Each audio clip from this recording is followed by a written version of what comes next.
So September is Suicide Prevention Month, and Shaw wanted to do a presentation on suicide and what it looks like, being aware of what someone may feel or think or talk about when they're contemplating suicide, and then the resources that are available to you all to help someone or even yourself who may be struggling with thoughts of suicide.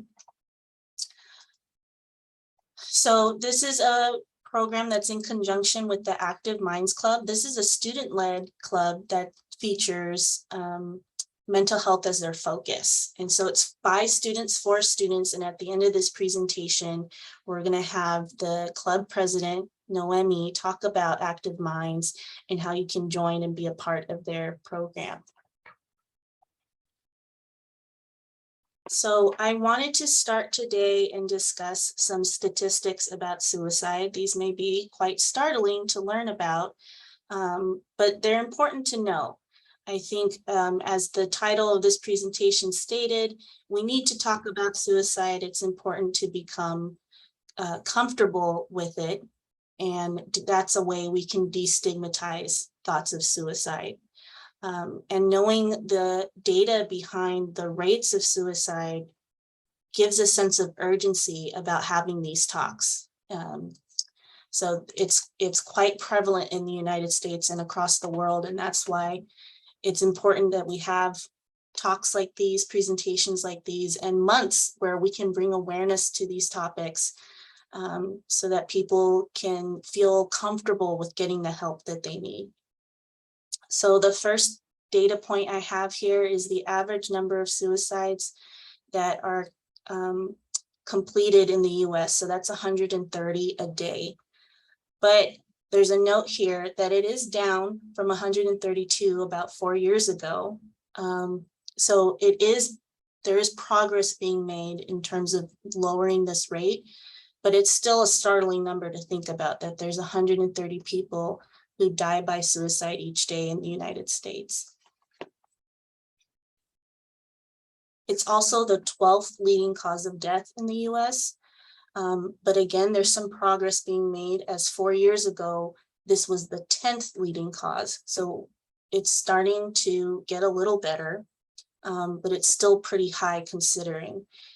So this is, in lines with people who die by heart disease and other health illnesses. So we need to get this lower and lower. And how do we do that? We just keep talking about it like we are today, getting people connected to the help, making sure that there's accessible resources in our neighborhoods, and just making people comfortable with asking for help. Some more data points to look at. This is the number. So nearly 46,000 Americans died by suicide in 2020. But we also have to look at the number of people who have attempted, which is much higher. And so these are people who have attempted suicide and hopefully have received help afterwards. But you can see that there's a big difference between the number of people who died by suicide and the number of people who have attempted. So really that 1.2 million are people who are struggling with, depression, other mental health challenges, feeling hopelessness and lost. And those are the people we need to continue looking to connect with and get them help. A startling number to consider, this is the second leading cause of death for people ages 20 to 34. So that is typically the age range of students here at CDU. So it is the second leading cause of death for college age students. And so that's why it's so important for people to know that there is help out there, that there are people who have jobs that are just designed to help people who are struggling with depression and suicidal ideation and anxiety. And men typically have a higher rate of dying by suicide than females, and I believe females have a higher rate of attempting suicide. So that's kind of an interesting dichotomy there, but I believe the men having a higher rate is in part due to social pressures to keep things inside. Men typically get the message of, feelings are feminine, men don't have feelings, or men don't talk about their feelings. And so when they're pressured to keep this all in, they don't know where to go for help. They feel like maybe going for help is weak. It's not something that men do. And so they feel, as a last resort, suicide is the answer, and it's not the answer. It's a choice that people feel they have to make when there aren't any other choices, when they feel like there aren't any other choices. So we have to bring awareness to that there's other avenues to get help when we are feeling down and depressed and hopeless. So we're going to discuss 9 myths about suicide. So these are common thoughts or conceptions that people have that typically are not true about suicide. So the first myth is suicide happens without warning. And I think a lot of times when we see a media post or a news story, typically about a celebrity, and we're startled to hear that they've died by suicide. Oftentimes family members or those around them, we feel like, wow, that happened all of a sudden, but then you hear the other side from their family and friends, and they've known that this person has struggled. So the truth is that studies have revealed that people who are suicidal generally give many clues and warning signs about their intentions. And so part of raising awareness is understanding what are these warning signs and clues, so that in our own personal circles, we don't miss them with the people that we love and care about. So most family members understand these signs and clues, and that's because they're in touch with this person every day. The more contact you have with someone, the better chance you have of picking up on these clues and warning signs. And so later on in this presentation, we'll go over what those are so that you can become aware for yourself, if you ever get to that point, and then the people around you, if you ever talk with someone and feel like maybe this is something that they're contemplating. So a second myth is people who talk about suicide won't actually do it. They just want attention. So this is a very harmful thought and conception to have about suicide. And it devalues and invalidates someone who's feeling hopeless and helpless. And it's just simply not true. And we need to take these threats seriously. I'm a mental health professional, but the audience may not be. And so it's not your place to judge, is this person serious or not? You have to take every threat seriously, and you let that person know, hey, you told me this, that you want to hurt yourself. Do you want to talk to someone about it? Do you want to go to the ER? Do you want to go to the hospital? Should I call 911? The more serious you take it, that person will know that you're serious about getting them help, and they'll talk more about their situation. You want to open the door to make someone comfortable to talk about their struggles. So when you take their threats seriously, they know, okay, this person is serious about helping me, and they may open up more about what they're struggling with, and you can guide them to the correct place to go to for help. So myth 3, if you ask a person about their suicidal intentions, you will encourage the person to kill themselves or give them the idea to do it. So this is a very common myth. And I think it stems from people's natural uncomfortableness with talking about death and suicide. But in reality, just the opposite is true. When you directly ask someone if they're feeling suicidal, if they feel like they want to hurt themselves or kill themselves, it's opening the door for them to let that out and talk about it. And often talking about it, sometimes just talking about it can be enough for a person. And sometimes that leads you to go, okay, now we can take more steps to get you help. So don't be afraid to talk about these things with someone you're concerned about. If you're worried, you see a friend and maybe they're feeling a little more depressed than usual, or they're feeling more hopeless, saying things like, oh, life doesn't matter, or it doesn't matter anymore, or, you know, sometimes I wish I don't wake up. You want to explicitly ask them, have you had thoughts about hurting yourself or killing yourself? And like I said, later on in this presentation, we'll go more into how exactly to ask these questions, what to ask, and then what to do based on how that person responds. But just know it's important to talk about these things. It's uncomfortable, but it's a necessary and important step. So another myth about suicide is once a person is seriously considering it, there's nothing you can do to stop them. So most times, suicide is time limited and in the moment. And generally, people are looking for some other solution, but they themselves cannot see it.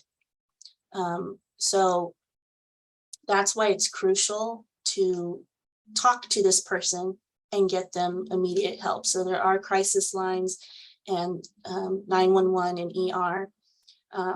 But just because someone has disclosed, I've thought about this and I want to do it, doesn't mean that they're automatically going to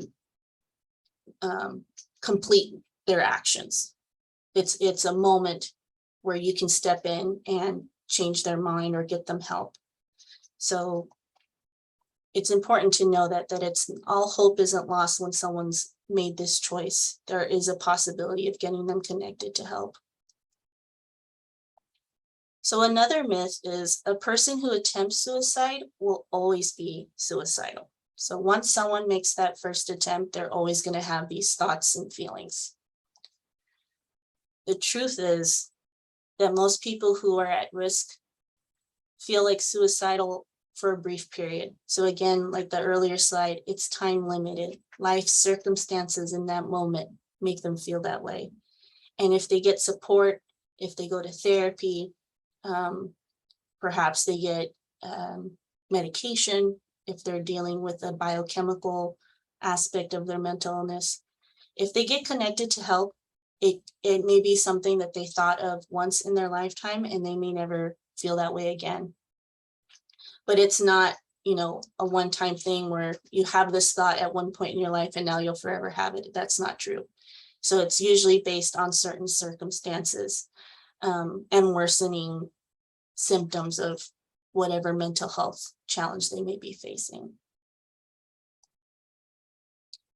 So another myth about suicide is when a person shows signs of improvement, so they're in a better mood, they're out of danger. So this is a tricky one, and I'll go into why this is a bit of a tricky myth. So the truth is that most suicides occur within 3 months after the onset of a period of improvement. When people have turned their energy towards suicidal thoughts and feelings into action. So why this may be a tricky myth. So if you notice that someone is on the decline, they're feeling more depressed, anxious, hopeless, and then it seems like out of the blue, they've felt better and they're happier.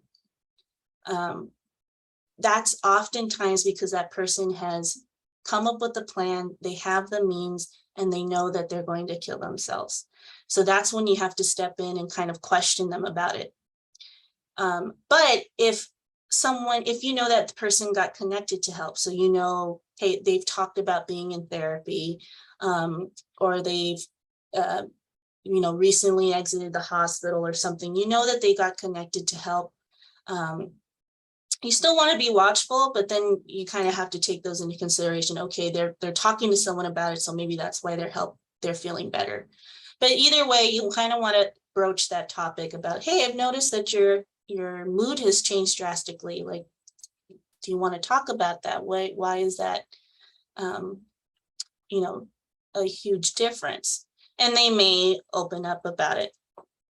But you want to be mindful. And like I said, we'll go over a specific sign. So if someone's giving away their belongings, that's a very telltale sign that they're committed to a plan of how they want to kill themselves. So you want to watch out for those little things.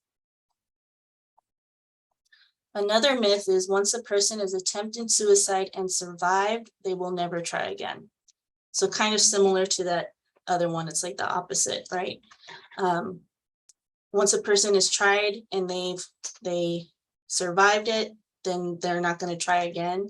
And this is simply not true. It's actually more of the opposite. Once someone has made that attempt, their risk increases. So if you know someone that has made an attempt, and sometimes attempts, they don't have to be swallowing pills, or something where maybe they swallowed a medication that wasn't lethal, but they survived it. Sometimes an attempt can be climbing to a rooftop, not even attempting to jump, but just getting to that point where they're climbing a rooftop or getting to a bridge or an overpass. So we have to be mindful of that. Even regardless if that person jumped and survived, even if they just walked to it or got to a place where if they took one more step, it would have been a lethal action. We have to be mindful of that and monitor those people and check in with them and make sure that they're getting the help that they need. So another myth is suicide only happens to people with a severe or diagnosed mental illness. So this is simply untrue. And all types of people think about it. And in actuality, a lot of the times, people who are undiagnosed may have these thoughts. And so that's why we need to talk about these things, because a lot of times people aren't connected to mental health professionals when they should be. And so it doesn't matter, suicide goes across all ages, races, gender, social class. It affects everyone. So no one is immune to these thoughts or these feelings. And typically it's people who aren't connected to a support system, whether that's a mental health professional or not. Those are people that are at higher risk because they're unaware that they're experiencing something that can lead to suicide and death. So the last myth we'll look over is individuals who attempt suicide are usually receiving psychiatric or medical care. So I kind of already stepped ahead of myself, but only 10%. So let's think about that. There's 90% of people who have attempted who have never received mental health treatment before. So that is a huge misconception about people who are feeling suicidal. Oftentimes these are people who have never received treatment before for various reasons. Perhaps they don't have access to it. They're unaware that they need these services. Cultural factors that may come into play that may be a barrier to them wanting to talk about and seek these services. So one part that we can do is, again, openly talking about the importance of our mental health. We talk about our physical health all the time, right? It's important when someone's feeling unwell. What is the first thing we say? Have you gone to the doctor, right? And so we need to get comfortable, and that should just be a common thing we tell people when they're feeling emotionally and psychologically unwell is, hey, have you gone to the doctor? And your primary care physician can be that first point of contact that gets you connected to behavioral health. A lot of times people are unsure of where do I find a therapist? And that first point of contact can be your primary care physician. And oftentimes when you do a physical, they'll do a quick screener about your depression and anxiety. But if your doctor doesn't offer that screener, you can just let them know, hey, I've been having these feelings or these thoughts. Can you refer me to somebody? And so they can get you connected to someone who can help you sort out those feelings, process them, and de-escalate so that you're not to the point of crisis. So we're going to go over some common signs and symptoms of someone who's at risk of suicide. So these are things to look out for and kind of monitor and keep an eye on. So if you hear or see anyone do these things, you know that, hey, this person is at risk and I might need to step in and talk to them. So like I was saying before, giving away personal possessions. So things that you know that they really like or value, and they're giving away, you know, a musical instrument, a pet, something that they collected, clothing. Again, keep in mind, maybe someone's doing spring cleaning, but still, even if someone's doing that and you ask them, it's better to ask and open that door than to ignore it and go, well, maybe there's some other explanation, and then this person enters crisis. So if someone's talking about it as if they're saying goodbye or going away forever, so there's kind of this kind of finality to their things. It's, you know, they're making it sound like they'll never see you again. You want to pay attention to that. Taking steps to tie up loose ends, making or changing a will, collecting or saving pills or buying a weapon, saying things like nothing matters anymore, you'll be better off without me, withdrawing. This is a common one. People tend to isolate when they're feeling very depressed and hopeless. And so if there's a friend that maybe you had a standing, you know, appointment with them, you meet them, you know, every weekend and do something, and then all of a sudden they're backing off and they're canceling a lot. This is someone you want to check in with and see how they're doing, you know, text them, call them, and just say, hey, I noticed that you're missing, you know, our weekly dates. What's going on here? Are you okay? And if someone is increasing their drug or alcohol use, these could all be signs that someone is entering a crisis, and it's important to just check in with them and ask them, how are they doing? Are you okay? Do you need to talk about this? Some other signs, talking or writing about death, dying, suicide.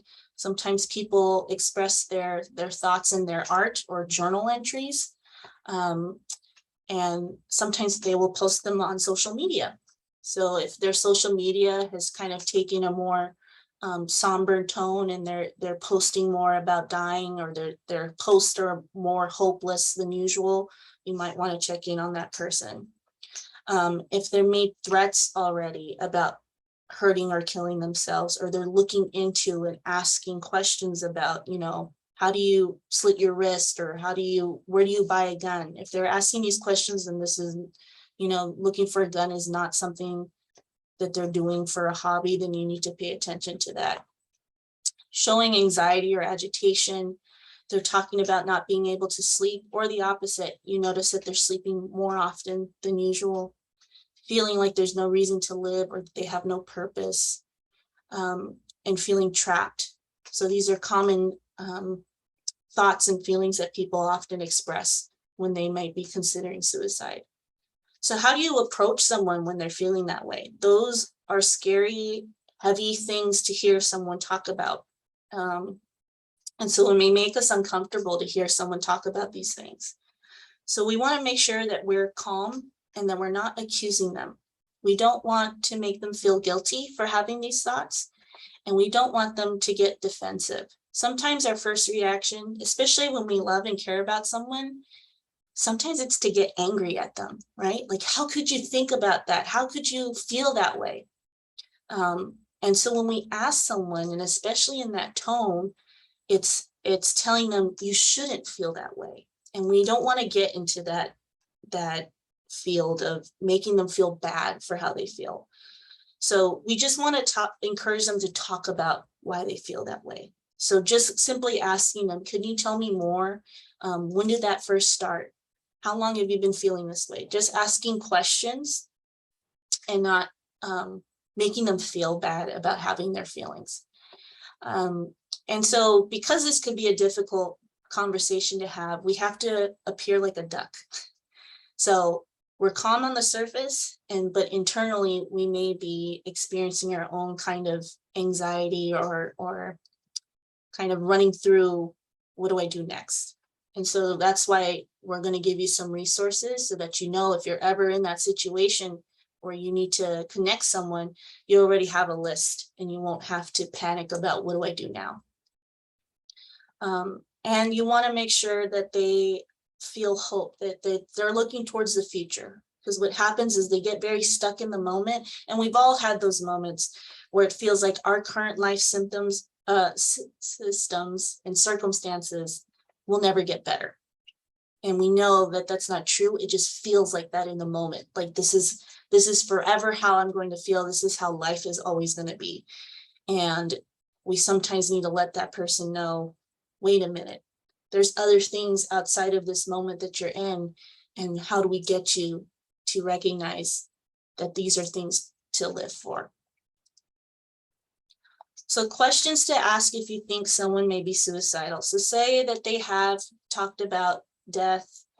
They're talking about, I don't feel like I have a purpose. I don't belong here. No one cares about me.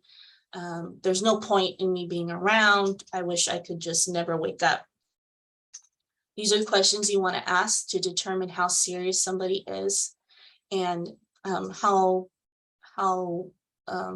prevalent this crisis is. So you want to ask them directly, are you thinking about killing yourself or are you thinking about suicide? Sometimes people can have what are called passive suicidal ideations, and that's that I wish I could go to sleep and not wake up. Sometimes people wish that they weren't around, but they don't actively want to do anything, but they kind of wish, you know, if something were to happen to me, I'd be okay with it, but I personally don't want to do anything. That's still somebody who needs help. They haven't entered crisis yet, so you still want to get them connected to resources. But if you ask them directly, are you thinking about killing yourself? Are you thinking about suicide? And they say yes, then you have to ask the next set of questions. Have you thought about how you might do this? Have you decided when you would do this? Have you done anything to get the things you need to kill yourself? So this is assessing their intent. So sometimes people have said, yes, I do want to kill myself. But then you ask them, have you thought about how you would want to do this? And they're like, no. Or they may say, yes, I have a plan. I already know where my dad's gun is, and planning to do it when nobody's in the house. And I have all the bullets, that I need. Then, they have all the means they need to get connected to help. So if they say yes to any of those, they've thought about how they would do it, when they would do it, how they would do it, then it's best to call 911, especially if they have the means to do it. So if they have the gun, if they have the pills, or if they're going to drive themselves, sometimes people use their cars as a means to commit suicide. If you know that they have the means in their possession, then you need to call 911. You always want to make sure that they get connected and you don't leave them alone. So that's what the next slide is. So if someone is in immediate danger, you need to call 911. Or if you're in person, you can offer to take them to the nearest emergency room. Any emergency room will take someone who's actively, in a crisis and wants to hurt themselves. You do not want to leave someone who's actively suicidal alone. So if you're with that person, make sure that you can stay with them until they get to the hospital or the ambulance comes. Say you're on the phone and you're having this conversation with somebody. You want a 3-way 911. You want to see, is there anyone else in the house that can sit with them? Can you keep them on the phone while you drive to them? You just want to make sure that you're staying connected with that person, whether that's staying on the phone with them, seeing if someone else in their vicinity can be there in person. You do not want to leave them alone. If you're in person, see if you can take away whatever means they want to use. So if they want to drive off a cliff, you take the car keys away. If they want to use their pills, you take the pills away. You want to do something to reduce the risk of them making that attempt. So you also want to make sure that you are safe.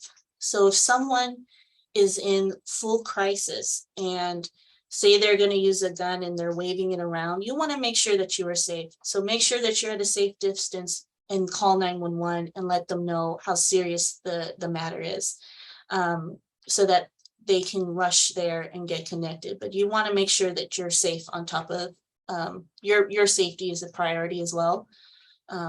So don't put yourself in a risky situation to try to help someone who's actively suicidal. That's what professionals are for. Say someone had an idea of how they might do it and when they might do it, but they don't have the means on them. Another option is to call 988. That's the National Suicide Lifeline. So it was a 1-800 number, and now they made it easier to connect. So that's the 988. You can call or text that number at any time, and someone will talk to you or talk to the person who's in crisis and get them connected. There's also a 24/7 helpline. This is through LADMH, and you can call this number. So this is best for somebody who isn't in active crisis. Maybe they've said, I've had thoughts about killing myself, but they don't have an active plan. You might want to call with them this 24/7 hotline, or helpline rather, and that person can help, the person on the other line can help you get connected to community resources. So whether that's a therapist, a hospital, whatever it is, they'll assess and help get connected to mental health resources. So kind of going down, this is in levels of severity of the crisis. So if someone maybe hasn't gotten to the point of having these thoughts or feelings, but they recognize, I need to get connected to a therapist before it gets worse, you can call 211 and someone can help you find a mental health provider near you. If this is somebody who is currently in therapy or currently connected to mental health resources, you might want to refer that person back and say, hey, maybe we can call your therapist or psychologist, psychiatrist, and let them know that you're decompensating, you're getting worse, so that they know to maybe increase the frequency of sessions or have a medication change, whatever. But if someone is already connected to resources, it's important to get them reconnected. And then lastly, there's another option of a warm line. So a warm line is different than a hotline. So that 988 is a hotline. It's in crisis. It's someone in the moment who needs help. And the warm line is, again, somebody who hasn't reached that crisis point, but recognizes, I need somebody to talk to. And what's great about the warm line is it's peer run and it's 24/7. So you can call 2 a.m, you're having a panic attack, you don't know who you can talk to. This could be a person, a resource to call and just kind of talk things out on this warm line. So again, it's not a hotline, it's not a crisis line, it's more for someone who's maybe struggling with emotional, heightened anxiety, heightened depression, and it's at an inconvenient time to call a family member or mental health professional. You can call this 24/7 number to talk things out with somebody.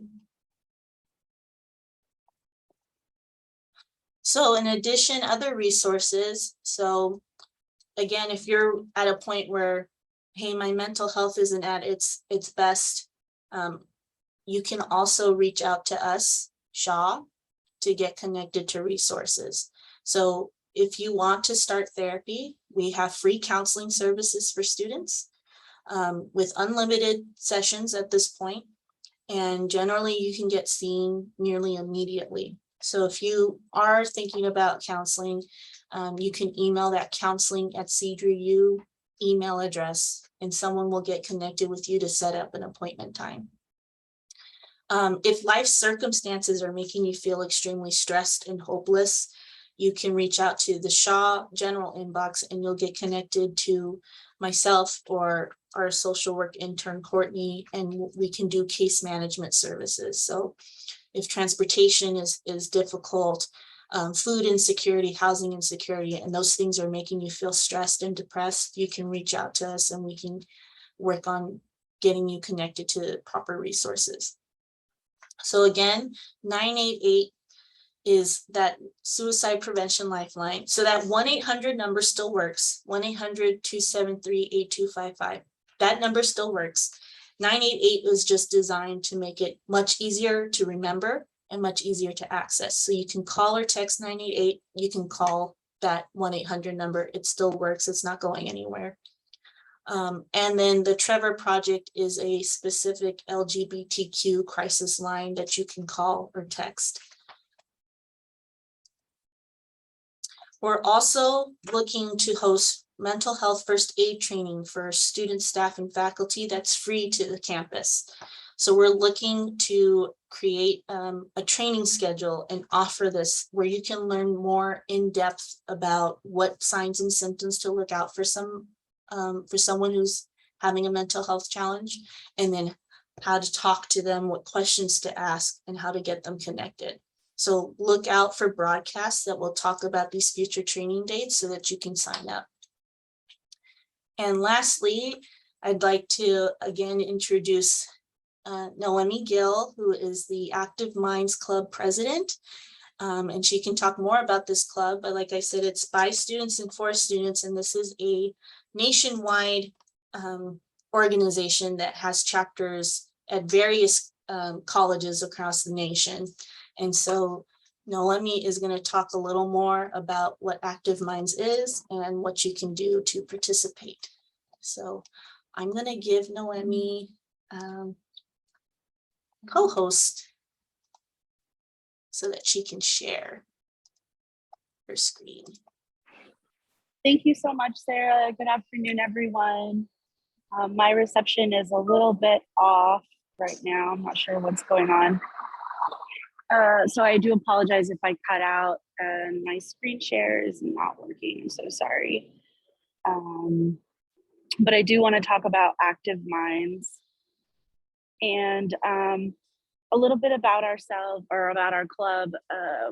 As Sarah mentioned, it's a national organization with chapters at college campuses all over the US.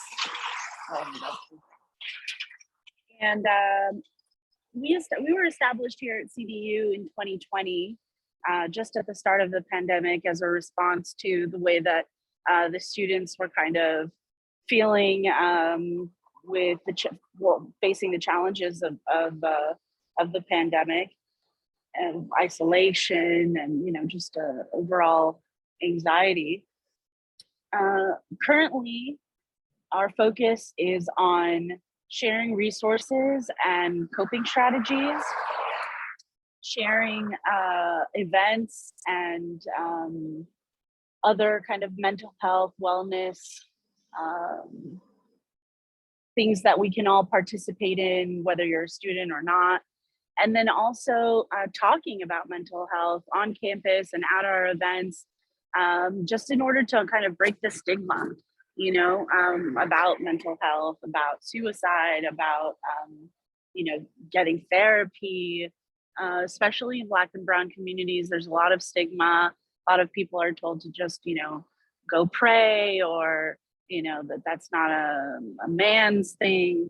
And so we like to kind of offer an alternative to that, to be like, we can pray and seek professional mental health services. We can be men, women, any gender, non-gender, and be mentally, well and seek services without any shame.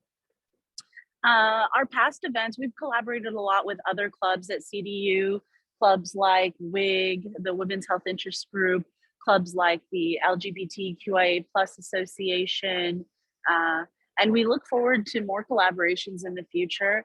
We've had all kinds of events where we do things like what we'll do this week, which is have a movie night, have a discussion about it afterwards. We've done art therapy events, sunset hikes together, gratitude journaling in the park, and we look forward to much more. Right now, Active Minds at CDU is kind of looking for leadership for the next year and next semester, and so really the club could be anything we want it to be, right? Like if there are like new ideas or suggestions on other things we could do, I encourage anyone listening to this to get involved. Email. The email is activeminds@cdru.edu. And you could also follow us on Instagram at activeminds.cdu. So we'd love to have you, and we look forward to being of service to our community here at CDU. Thank you so much, Sarah, for inviting me to share about the club here at today's program. Yeah, I think it's a valuable resource to students, and that peer connection is important. I think it's important to know that there's other students who are there to talk about these things, and that can make it more comfortable for someone to open up and share. So thank you, Noemi, for discussing a little more about your group. Anytime, happy to. Thank you. Thanks. So that concludes our presentation. We thank you for joining us, and we hope that you can join us for more programming in the future. If you ever need to reach us, you can email us at shaw@cdru.edu. Thank you.